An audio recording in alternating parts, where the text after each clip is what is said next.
স্বপ্নের বাড়ি পূরণ হতে চলেছে পদ্মশ্রীর দুখু মাঝির। পুরুলিয়ার বাঘমুন্ডি ব্লকের সিন্দ্রি গ্রামের রাষ্ট্রপতি পুরস্কার প্রাপ্ত পদ্মশ্রী দুখু মাঝির তার পদ্মশ্রী আঁকড়ে ভাঙা ঘরে বসবাসের ছবি সংবাদ মাধ্যমে দেখেই বিরোধী দলনেতা শুভেন্দু অধিকারীর প্রতিনিধিরা শনিবার বিকেলে পৌঁছালো পদ্মশ্রীর বাড়ি।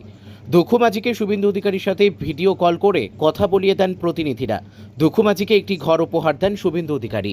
তিনি প্রতিনিধিদের মারফত 2 লক্ষ টাকা পাঠান এবং পরবর্তীকালে আরও টাকা বাড়ির জন্য বরাদ্দ করার প্রতিশ্রুতি দিয়েছেন এবং আগামী কালী পুজোতে দুখু মাঝির বাড়িতে সাক্ষাৎ করতে আসবেন শুভেন্দু অধিকারী এবং তার বাড়িতে ভাত খেয়ে যাবেন, সেটি ভিডিও কলে জানালেন এদিন। স্বপ্নের বাড়ি তৈরি হবে দুখু মাঝির, খুশিতে আপ্লুত তিনি এবং তার স্ত্রী।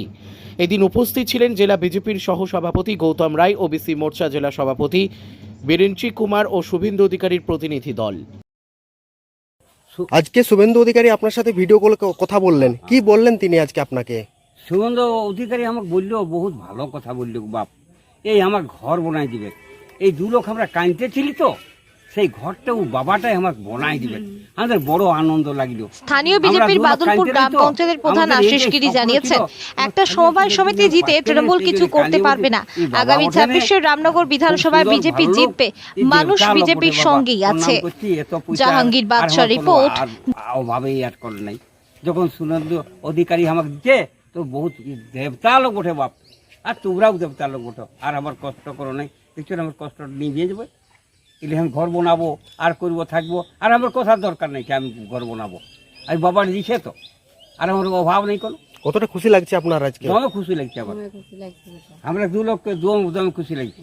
আমাদের যতটা আমরা কাজ করেছি, যতটা আমরা গাছ লাগাইছি, আমাদের সব এটি নিভাই যাবে, নিভাই গেল বাপ। এই আনন্দটা, ও হ্যাঁ আনন্দটা কত সুন্দর। আমার বাবা ওঠে, যাই হোক বাবা ওঠে, বাবা ওঠে প্রণাম করছি।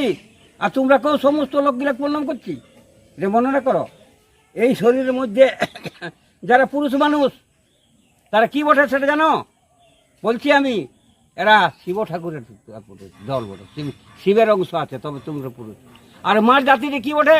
দুর্গা মা বটে, জানো? ও সৃষ্টির আগার ওঠে। এই 2টা ভালো, 2 লোক না হলো সৃষ্টি থাকবে কি নাই। আর গাছকে পুরাও লাগাবে, যত খুশি এই আমার লাগাইছি, আমার বাপু গাছ গিলে সব লাগাইছে। আজকে শুভেন্দু বাবু আপনার বাড়ি আসার কথা বলেছেন? হ্যাঁ হ্যাঁ বলি। কি বলেছেন? বলেছেন শুভেন্দু বাবু আমাকে বলেছেন বাবাই যে তোমার ঘর যাব। আর আমি জানাচ্ছি, ওই আমার ওই যে জেঠা বাবার সঙ্গে আমি জানাচ্ছি, খুব সুন্দর, বহুত ভালো লোক করা, দেবতা লোক গো, তোমরা সবাই দেবতা লোক। প্রণাম করছি। আমার যদি কোনো ত্রুটি থাকে, কোনো সব মার্জন করে, যাই হোক। দুখু মাঝির বাড়ি আজকে এলেন এবং শুভেন্দু বাবুর প্রতিনিধিরাও এসেছেন, কি বলবেন, কি কথা বললেন আজকে এখানে? দেখুন, আমরা আজকে পিয়নের মতো এসেছি। যে শুভেন্দু বাবুর বার্তাটা যেমন পিয়ন চিঠি নিয়ে আসে, সেই বার্তাটা দুখু মাঝির কাছে আমরা নিয়ে এসেছি। ওনার যে মানুষের এত সেবা করেছেন, রাষ্ট্রপতি পুরস্কার পেয়েছেন, কিন্তু আমরা দুঃখিত যে আমরা কেউ, প্রশাসন সমেত আমরা সবাই নিজেদিকেও দোষী করছি যে আমরা কেউ মাথার উপর একটা ছাদ দিতে পারিনি। একটা ভগ্ন ঘরে যে কোনো দিন মৃত্যু হতে পারে, এরকম জায়গায় উনি তার জীবন সংগ্রাম করছেন। তাই আজকে এই দুঃখটা আমাদের মাননীয় বিরোধী দলনেতা দেখেছেন। তিনি আজকে দুখু মাঝির সাথে ডাইরেক্ট কথা বলেছেন তার বার্তাবাহককে দিয়ে, এবং কথা বলে তার বাড়ি করার জন্য যা যা করণীয় দরকার তিনি এই অ্যাকাউন্টে এখনই 2 লাখ টাকা পাঠাচ্ছেন।